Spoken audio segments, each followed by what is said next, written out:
Hi DS aspirants, welcome back to my channel Dhanaraj lessons. ఈరోజు మనము జనవరి 25, 2019 afternoon సెషన్లో జరిగిన టెట్కమ్ టీఆర్టీలోని మ్యాథ్స్ బిట్స్ గురించి నేర్చుకోబోతున్నాము. వీడియోని లాస్ట్ వరకు చూడండి. మన ఛానల్ని సబ్స్క్రైబ్ చేసుకోండి అండ్ లైక్ చేయండి. ఓకేనా? సేమ్ డేట్ రోజు మార్నింగ్ సెషన్లో జరిగిన వీడియోని డిస్క్రిప్షన్లో ఇస్తాను, దాన్ని కూడా చూడడానికి ట్రై చేయండి. ఓకేనా? నెక్స్ట్ మనం వీడియోలోకి వెళ్ళిపోదాం. ఫస్ట్ బిట్ చూస్తే, ఒక వృత్త వ్యాసార్థము రెట్టింపు చేయగా దాని వైశాల్యంలో పెరుగుదల ఎంత ఉంటుంది అన్నారు. వ్యాసార్థం ఆర్ని రెట్టింపు అంటే డబల్ కదా, 2r చేసామనుకోండి, దాని వైశాల్యంలో పెరుగుదల ఎంత ఉంటుంది అన్నారు. వైశాల్యానికి సూత్రం ఏమి? πr². ఇక్కడ r బదులుగా మనము 2r తీసుకుంటాం దీన్ని. ఓకేనా? అప్పుడేమవుతుందో చూడండి.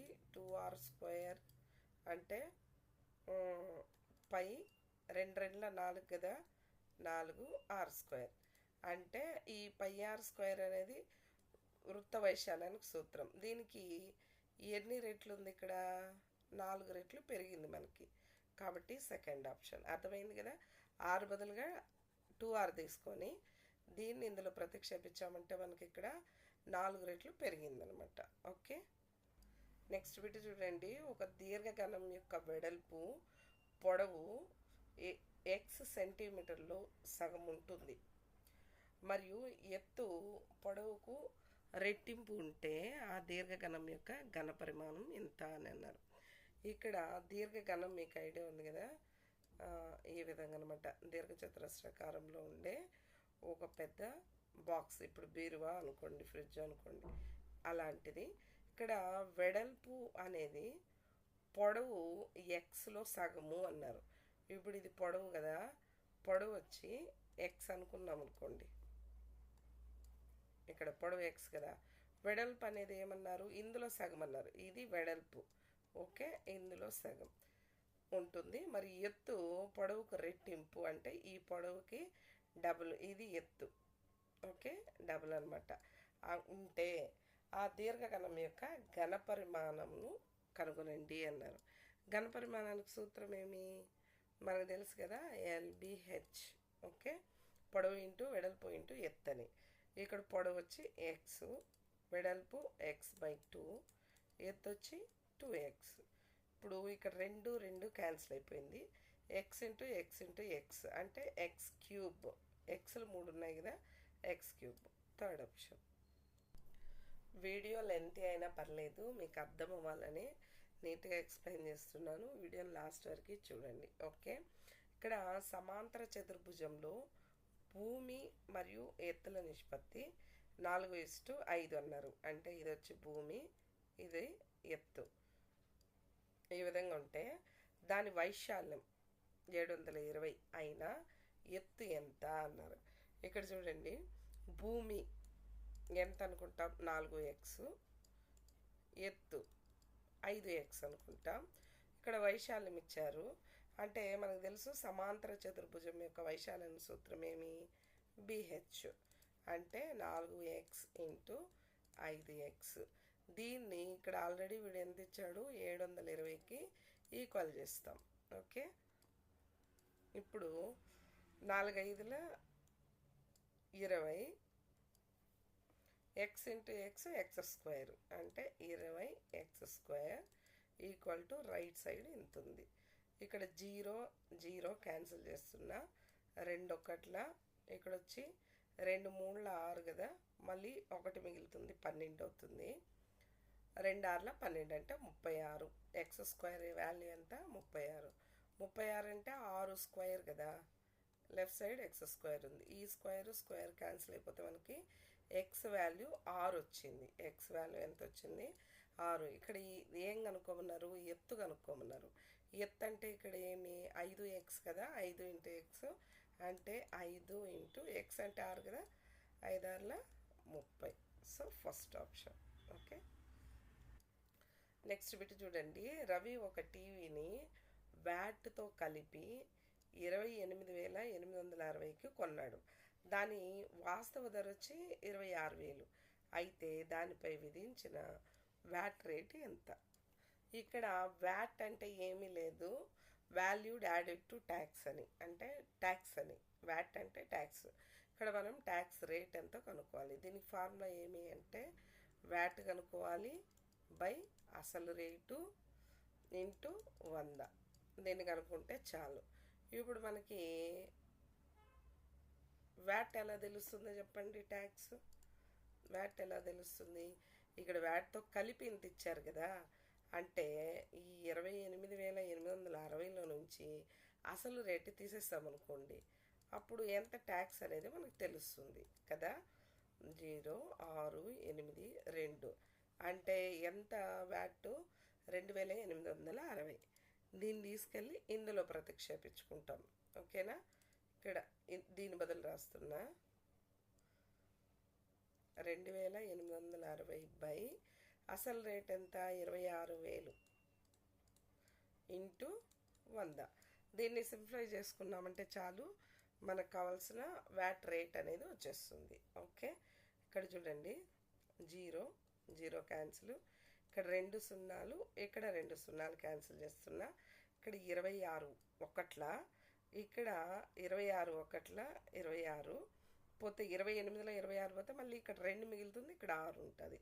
26 ఒకట్ల అంటే 11/1 మిగిలింది మనకి, అంటే 11% అనమాట. వ్యాట్ రేట్ ఎంత అంటే 11%, 4th. ఓకే. మొత్తంలో నుంచి అసలు రేట్ తీసేస్తే మనకు ట్యాక్స్ ఎంతో తెలిసింది. ఇప్పుడు ట్యాక్స్ రేట్ అన్నారు కాబట్టి ఎంత ట్యాక్స్ బై అసలు రేటు ఇంటూ 100. ఇందులో ప్రతిక్షేపించుకొని సింప్లిఫై చేస్తే మనకి ఇంత వచ్చింది. నెక్స్ట్ బిట్ చూడండి. 4x + 21 మరియు 5x - 3లు తిర్యక్ రేఖకు ఒకే వైపున గల అంతర్కోణంలో ఎక్స్ విలువ ఎంత అన్నారు. 2 సమాంతర రేఖలు, ఇది వచ్చి తిర్యక్ రేఖ అనుకుంటే, ఇక్కడ ఏం చెప్పారు? తిర్యక్ రేఖకు ఒకే వైపు అంటే ఇప్పుడు ఇటువైపు అయినా అటువైపు అయినా ఏదైనా సరే ఒకే వైపు గల అంతర్కోణాలు. అంతర అంటే లోపల కదా, ఈ 2 కోణాలైనా ఈ 2 కోణాలైనా. ఇప్పుడు ఇదొకటి అనుకుందాం, ఇక్కడ ఉండే రెండింటిని. ఇవి అంతర్కోణాలు అయితే ఎక్స్ విలువ ఎంత అన్నారు.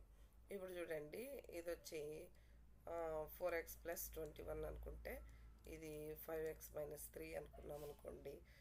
జస్ట్ మీకు అర్థమవడానికి చెప్తున్నా. ఈ అంతర్కోణాల మొత్తం ఎంతకు సమానం తెలుసా? 180 డిగ్రీలకు సమానం. ఓకే. ఇప్పుడు ఈ మొత్తాన్ని యాడ్ చేసుకున్నాం అనుకోండి, 4x + 21 + 5x - 3 అనేది 180కి సమానం చేసుకుంటాం. దీంట్లో నుంచి మనం ఎక్స్ కనుక్కుంటే చాలు. ఓకే. ఇక్కడ 4x ఉంది, ఇక్కడ ఒక 5x ఉంది కాబట్టి మొత్తం ఎంత? 9x. 21 - 3 పోతే ఇక్కడ 18 ఉంటుంది. ఇది కుడివైపు వెళ్తే -18 అవుతుంది. ఓకేనా. ఇప్పుడు 180లో నుంచి 18 పోతే 2 6 162 వస్తుంది కదా. ఇక్కడ 9 ఒకట్ల, ఇక్కడ 9 ఒకట్ల 9, 16లో 9 పోతే 7 ఉంటుంది కదా, అంటే 72 ఉంటుంది. అంటే 9 8ల 72 కదా. సో మనకి ఎక్స్ వాల్యూ ఎంత వచ్చినట్టు? 18. ఓకేనా. అదే అనమాట ఇక్కడ 18 డిగ్రీలు. ట్రెపీజియం వైశాల్యం 320 చదరపు సెంటీమీటర్లు మరియు 2 సమాంతర భుజాల పొడవులు 16 సెంటీమీటర్లు మరియు 48 సెంటీమీటర్లు అయినా ఆ సమాంతర భుజాల మధ్య గల దూరం ఎంత అన్నారు. ట్రెపీజియం ఎలా ఉంటుందంటే 2 సమాంతర భుజాలు ఉంటాయి కానీ దాని పొడవులేమీ ఈక్వల్గా ఉండదు. ఓకే. ఇప్పుడు ఇది అనుకుంటే ఒక ట్రెపీజియం అని, దీంట్లో ఒక భుజం వచ్చి 16 అన్నారు, ఇంకొకటి 48 అని చెప్పారు.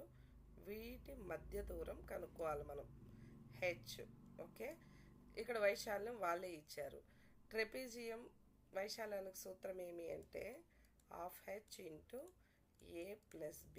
ఓకే. ఇప్పుడు వైశాల్యం ఇక్కడ ఎంత ఇచ్చారు? 320 ఇచ్చారు. ఇంకా ఇక్కడ చూడండి, ½ మనం కనుక్కోవాలి, తెలీదు. ఏ అంటే 16 కదా, ప్లస్ బి అంటే ఇంకొక భుజం 48, ఇది వచ్చి 320కి సమానం. ఇప్పుడు హెచ్ మాత్రం అలానే పెట్టుకొని మిగతా అన్ని విలువలు అటువైపు పంపించామనుకోండి, ఇక్కడ హారంలో ఉండే 2 ఇటువైపు వెళ్తే లవంలోకి వెళ్తుంది. ఓకే, నెక్స్ట్ ఈ మొత్తం కలుపుకుంటే ఎంత, 4, 58, 64 వస్తుంది. ఇక్కడ ఈ 64 అనేది హెచ్ని గుణిస్తా ఉంది కదా, ఇది కుడివైపు వెళ్తే భాగిస్తుంది 64 అనేది. ఇప్పుడు ఇక్కడ చూడండి, 2తో 2 3 6, 2 2 4 కదా. ఇప్పుడు 32 1 32 10 అంటే హెచ్ వాల్యూ ఎంత వచ్చింది మనకి ఇక్కడ 10 అదనమాట. ఇక్కడ ఫస్ట్ ఆప్షన్. నెక్స్ట్ బిట్ చూస్తే ఇక్కడ 7 power 3n + 2 into 1/7 whole power 4 equal to 7 power 7 అయినా n విలువ ఎంత అని అన్నారు. ఇక్కడ చూడండి, ఇది వచ్చి 1/a హోల్ పవర్ m లాగుంది. దీన్ని ఎలా రాసుకోవచ్చు అంటే a పవర్ -mగా రాసుకోవచ్చు. ఓకే, ఆ విధంగా దీన్ని రాసుకున్నాం అనుకోండి. ఇక్కడ చూడండి, 7 పవర్ 3n + 2 అలానే ఉంటుంది. ఇప్పుడు దీని బదులు ఈ ఫార్ములా లాగా రాసుకున్నాం అనుకోండి, 7 పవర్ -4 అవుతుంది. ఇక్కడ కుడివైపు వచ్చి 7 పవర్ 7 అలానే ఉంది. మనం n కనుక్కోవాలి. ఓకేనా. మళ్ళీ ఇది ఏ విధంగా ఉందంటే, ఇది రెండు చూడండి, a power m into a power n లాగా ఉంది. ఓకే, ఇలా ఉన్నప్పుడు a పవర్ m + n అంటే ఈ రెండు యాడ్ చేసుకోవాలి. ఈ రెండు యాడ్ చేసుకోవాలంటే 7 పవర్ 3n + 2 ఇది కూడా యాడ్ చేసుకోవాలి. అంటే ఇక్కడ మైనస్ ఉంది కాబట్టి -4 తీసుకుంటాం. కుడివైపున 7 పవర్ 7. ఇక్కడ రెండు వైపులో భూములు సమానం, 7 7 ఉంది కదా. ఇప్పుడు ఈ ఘాతాంకాలని సమానం చేసుకుంటాం. ఇక్కడ చూడండి, 3n అలానే రాసుకుంటా. -4 + 2 ఎంత అవుతుంది, -4లో 2 పోతే -2 మిగులుతుంది. ఈక్వల్ టు ఇక్కడ 7 ఉంది. ఇప్పుడు 3n అలానే పెట్టేసుకొని -2 కుడివైపు పంపించామనుకోండి, +2 అవుతుంది. అప్పుడు 7 + 2 9 అంటే 3n ఈక్వల్ టు 9. 3 1 3 3. ఇప్పుడు n వాల్యూ ఎంత అంటే 3. ఓకే, ఇదనమాట సెకండ్ ఆప్షన్. ఇలాంటి ప్రాబ్లమ్స్ ఎక్కడొచ్చినా ఇలాంటి ఫార్ములాస్ ఒక్కొక్క ప్రాబ్లంలోనే 3 4 దాకా వస్తాయి. ఇవి కొంచెం మీరు గుర్తుపెట్టుకొని ఉండాలి. Okay, next bit a power 4 -1296 యొక్క ఒక కారణాంకం ఏంటి అన్నారు. దీని వచ్చి నేను LCM మెథడ్లో దీన్ని కూడా ఈ విధంగా పవర్లో రాసుకునేలాగా చేద్దాం. ఇప్పుడు చూడండి, ఇక్కడ 2తో 2 6 12, 2 4 8 పోతే 1 6 ఉంటుంది. 2 8 16, 2 3 2 2 2 4 2 1 2 6 2 2 2 2 8 2 1 3 2 6 మళ్ళీ 21 3 21 3 9 27 3 3 9. అంటే ఇక్కడ 1 2 3 4 ఉన్నాయి, 2 4 ఉన్నాయి, 1 2 3 4, 3 కూడా 4 ఉన్నాయి. అంటే 2 పవర్ 4 ఉంది, 3 పవర్ 4 ఉంది. సో మనకి ఒక 4 రావాలనుకో, 2 × 3 ఎంత, 6, 6 పవర్ 4. ఓకే, ఇలా రాసుకోవచ్చు. ఇప్పుడు దీని బదులుగా a పవర్ 4 మైనస్ దీని బదులుగా 6 పవర్ 4 రాసుకుంటున్నా. మళ్ళీ దీన్ని ఏ విధంగా రాసుకుంటానంటే a² హోల్ స్క్వేర్ -6² హోల్ స్క్వేర్గా రాసుకుంటాను. ఇప్పుడు ఇది ఎలా ఉంది అంటే a² - b² లాగా ఉంది కదా. అంటే a + b ఇంటూ a - bగా రాసుకోవచ్చు దీన్ని. ఇప్పుడు ఇది a అనుకుంటే b అనుకుంటే a + b into a - b. ఓకేనా. ఇప్పుడు ఇది 6² అంటే 36 రాసుకోవచ్చు. మళ్ళీ ఇక్కడ కూడా a² - b² లాగా ఉంది కదా. నేను యాజ్ ఇట్ ఈజ్ అలానే రాసేసి 6లో 36 వస్తుంది. దీన్ని మళ్ళీ a + b ఇంటూ a - bగా రాసుకోవచ్చు కదా. అంటే a + b అంటే ఇక్కడ 6 ఇంటూ a - b అంటే 6 ఇలా రాసుకున్నాం. ఇందులో వీళ్ళు ఏం చెప్పారు, ఒక కారణాంకం అన్నారు. మనకి ఇక్కడ 3 కారణాంకాలు వచ్చాయి. ఇందులో ఒకటి ఇక్కడ ఏదైనా ఉందా అంటే a + 6 అనేది ఇక్కడ ఉంది చూసారా, ఇదనమాట. ఓకే, ఫోర్త్ ఆప్షన్ వస్తుంది. ఇంక మిగతా ఇది ఏది మనకి ఇక్కడ రాలేదు. నెక్స్ట్ బిట్ చూడండి. దీర్ఘచతురస్రాకార దళసరి కాగితము 88 సెంటీమీటర్లు ఇంటూ 20 సెంటీమీటర్లు కొలతలు కలిగి ఉంది. దాని పొడవు వెంబడి చుట్టగా ఏర్పడిన స్తూపమును ఘనముగా భావిస్తే దాని యొక్క వక్రతల వైశాల్యం ఎంత అని అన్నారు.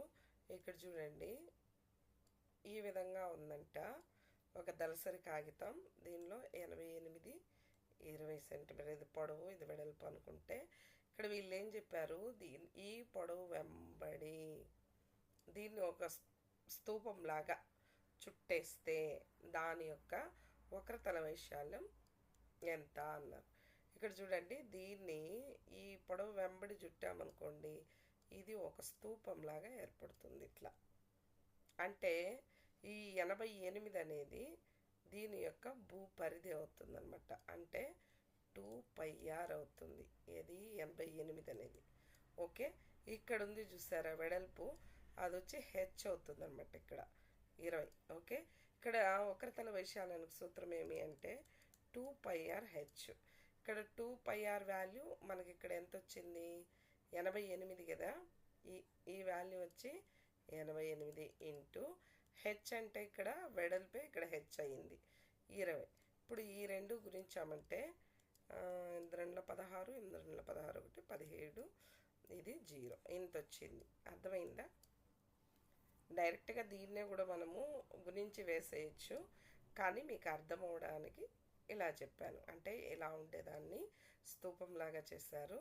దీని యొక్క వక్రతల వైశాల్యం ఎంత అన్నారు. వక్రతల వైశాల్యం సూత్రం 2πrh.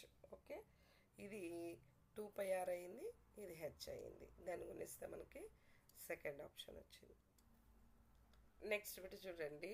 25,000 ఖరీదు గల మోటారు సైకిల్ విలువ సంవత్సరానికి 5% చొప్పున క్షీణిస్తూ ఉంటే 2 సంవత్సరముల తర్వాత దాని విలువ ఎంత అన్నారు. ఇక్కడ మోటార్ సైకిల్ వాల్యూ 25,000, ఒక సంవత్సరానికి 5% క్షీణిస్తూ ఉంటే అంటే తగ్గిపోతుంది, అంటే ఇందులో 5% అని. ఓకేనా? ఇప్పుడు 25,000లో 5% ఎంత వస్తుంది? 5% అంటే 5/100. ఇక్కడ 2 సున్నాలు 2 సున్నాలు క్యాన్సిల్. 25/5ల 125 0. అంటే ఒక సంవత్సరానికి ఇంత తగ్గిపోయింది. అప్పుడు ఒక సంవత్సరం తర్వాత ఎంత రేటు ఉంటుంది మోటార్ సైకిల్ రేటు అంటే ఈ 25,000లో దీన్ని తీసేయాలన్నమాట. ఓకే, తీసేస్తే ఎంత రేటు ఉంటుందంటే 732 ఇంత ఉంటుంది. ఓకేనా? ఇది 1 ఇయర్ తర్వాత. ఇక్కడ మనకు 2 సంవత్సరాల తర్వాత కదా చెప్పారు. మళ్ళీ దీంట్లో 5% క్షీణిస్తుంది. అంటే 23,750లో మళ్ళీ 5% తగ్గుతుంది. 5% అంటే 5/100. ఇక్కడ 0 0 5 1 5 2, ఇక్కడ 2 1, ఇక్కడ 2 1 2, ఇక్కడ 2 1, మళ్ళీ ఇక్కడ 1 7 ఉంటుంది కదా. 2 16, పోతే మళ్ళీ 1 5 ఉంటుంది. 2 14, పోతే ఇంకా 1 ఉంటుంది. పాయింట్ పెట్టి 1 పక్కన 0 పెడితే 10 కదా. 2 10, అంటే ఇంత తగ్గిందనమాట. ఇప్పుడు దీన్ని ఏం చేయాలి, ఇందులో నుంచి తీసేయాలి. ఇందులో నుంచి తీసేస్తామనుకోండి 87.5 కదా. తీసేస్తే ఇక్కడ పాయింట్ పెట్టుకొని 0 పెట్టుకుంటాం. ఇక్కడ నుంచి 10 5, 9లో 7 పోతే 2 4 ఉంటుంది. 14లో 8 పోతే 6, 6లో 1 పోతే 5, 3లో 1 పోతే 2 2, ఇంత అనమాట. నెక్స్ట్ ఓకేనా? అంటే 22,562.5 అని. అది ఎక్కడుందో చూడండి, ఫస్ట్ ఆప్షన్లో ఉంది. అర్థమైంది కదా. దాని అసలు రేట్ వచ్చి 25,000. ఒక సంవత్సరానికి 5% క్షీణించింది కాబట్టి దీన్ని తీసేస్తామనుకోండి 1 ఇయర్ తర్వాత ఎంత ఉంటుంది దాని రేటు. తర్వాత దీంట్లో మళ్ళీ 5% తగ్గిస్తే ఇంత వచ్చింది. దాన్ని మైనస్ చేసామంటే 22,562.50 వచ్చింది. ఓకేనా? ఈ వీడియోలో మనము 10 బిట్స్ నేర్చుకున్నాం. నెక్స్ట్ వీడియోలో మళ్ళీ ఇంకో 10 నేర్చుకుంటాం. దాన్ని పార్ట్ 2గా తీస్తాను. ఓకేనా? లాస్ట్ వరకు చూసిన వాళ్ళకి థ్యాంక్ యూ సో మచ్.